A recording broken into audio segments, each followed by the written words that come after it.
For a sec. Hello, welcome to today's Headwaters Science Center stream. Today we're going to be talking about gravity and relativity and space-time. And I know that sounds like a lot to start, but it's all going to be really simply shown on this little platform here. And this is what I like to call Flatland.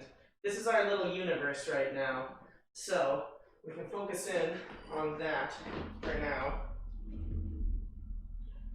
So to start, we have to decide what are the rules of Flatland.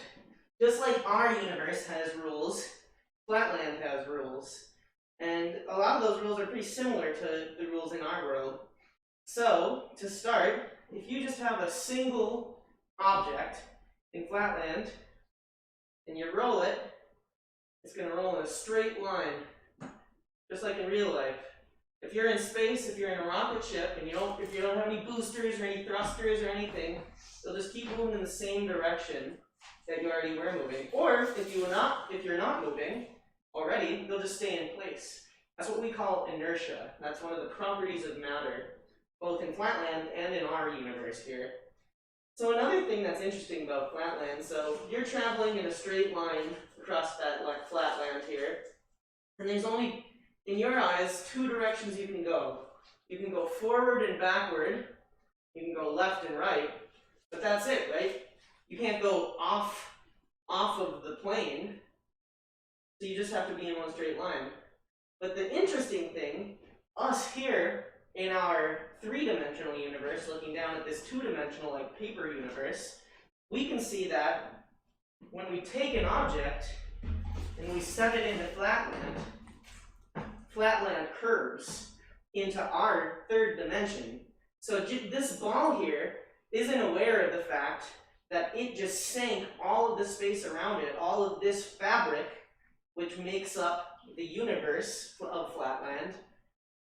It can't tell that it just just bent it all down and curved it. So now, if I were to travel across Flatland, to me, I might think that I'm traveling in a straight line, but I'm actually curving now. And this might look familiar to anybody who's a fan of space. This is basically a simulation of gravity. So the fundamental thing, the thing that really matters here, the thing to really pay attention to, is that without this mass here, the ball is traveling in a straight line. With this mass here, the ball is still traveling in a straight line in two dimensions, but the difference is, in the third dimension, it's curving. There's an angle, and that makes it circle around this ball here.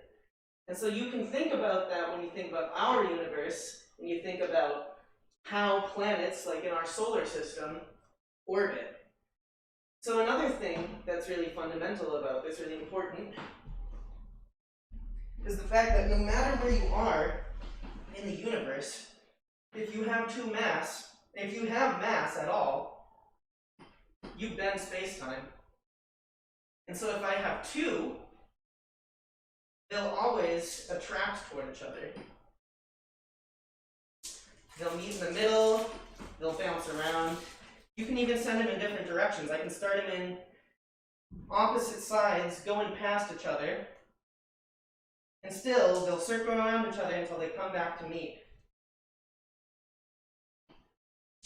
I can get them going in different directions on the side here, and still they'll meet. So that's kind of interesting, isn't it? And that explains more stuff in our universe sticks together, kind of. So for an example, I'll show you.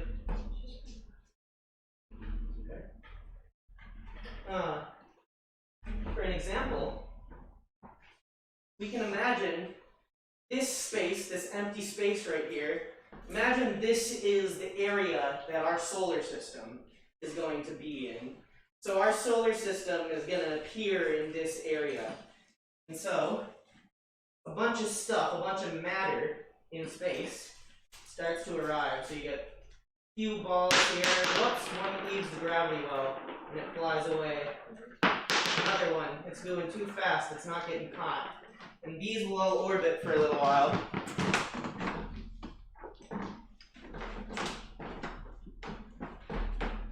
Until eventually, everything comes to rest here. And so, what we have here, you can imagine this like the sun. All of these little blobs of stuff that were all moving around and then eventually came together, now all are like one big chunk of matter.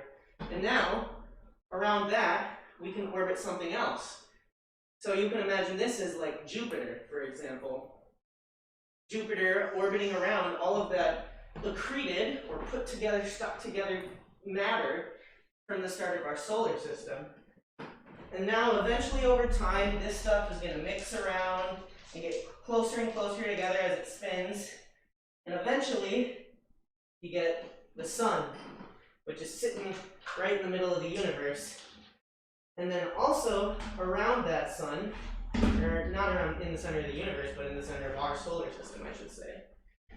And so now, we can start planets going around, and they'll form an orbit. And you can even see some of them accrete together, and some of them get stuck in the sun. And what might seem a little strange to you is, why is it that all of the, we know that in our universe, or in our solar system, the planets don't stop, right? They just keep going in their orbits. But the thing that's actually not quite so clear is that those orbits are slowly getting smaller in our galaxy too. So eventually, over hundreds of millions of years, hundreds of, even tens of billions of years, all of these planets will eventually get pulled into the sun as gravity pulls them together. So that's kind of an interesting thing. Another thing that's interesting is to imagine, instead of having the sun at the center of what I like to call the reference frame, and a lot of scientists call the reference frame. So right now, the most massive object is the center of attention. It's the thing that we base all the movement off.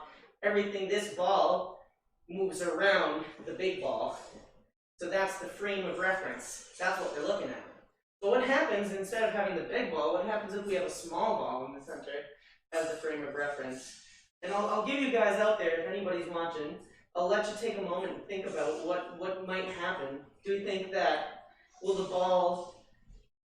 it get smacked? Will they just come together? Will they all just be one big piece? Maybe the big ball will orbit around the little ball. Who knows? Let's see. So I'm going to start this ball rolling. And we'll see that actually the big ball becomes the frame of reference. I'll show that again. And the little ball starts to orbit on its own. Another thing we can do is we can do it with a bunch of balls. So imagine a cluster of rocks in the middle of a solar system or something. And then a big star comes and passes right by it. What might happen? And we'll see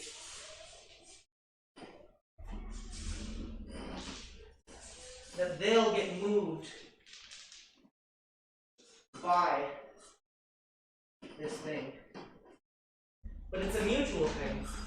So, if we have a small ball like this, and we try to orbit something around it, we'll see that actually, and if you can see, that small ball starts to move too. So gravity works in both directions. And the thing that I want to make clear is how this two-dimensional plane, how is it that this applies to our universe? And the thing is it does. It allows us to imagine our universe in a way that makes sense to our brains. So, I can't imagine in our universe that my presence, my mass, actually bends space and time around me. Just ever so slightly, because I'm not that big, but it is there. The Earth is attracted to me, and I'm attracted to the Earth.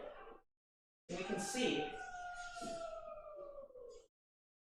that my interaction here causes these to move, but also my finger gets hot as they are changing their position.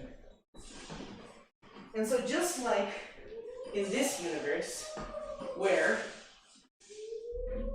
even though a ball is going in a straight line to its view, it's actually curving, that happens to us. A big piece of mass or matter, like the sun,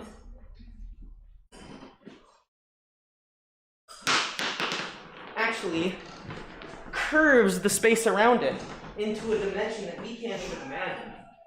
So we can imagine that this two-dimensional space, this flat piece of paper, is able to bend down into another dimension, even though we can't imagine ourselves, and we can imagine, if you were a two-dimensional being on this plane and things started bending into the third dimension, to you, nothing changes, nothing moves.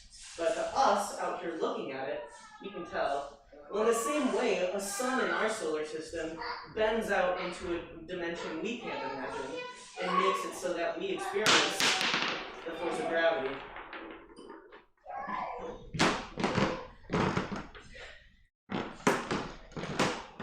So with that, I think that I'm going to start one last final little solar system here, and then let us call that our show for the day. And if anybody wants to come in anytime during the week and the weekend, we're always open. 9 to 5 on Mondays to Saturdays. 9:30 to 5, I should say. And 1 to 5 on Sundays. So if you'd like to come in here and play with this model universe, or ask me or anybody else any questions about relativity or gravity or science or anything, then please come on down.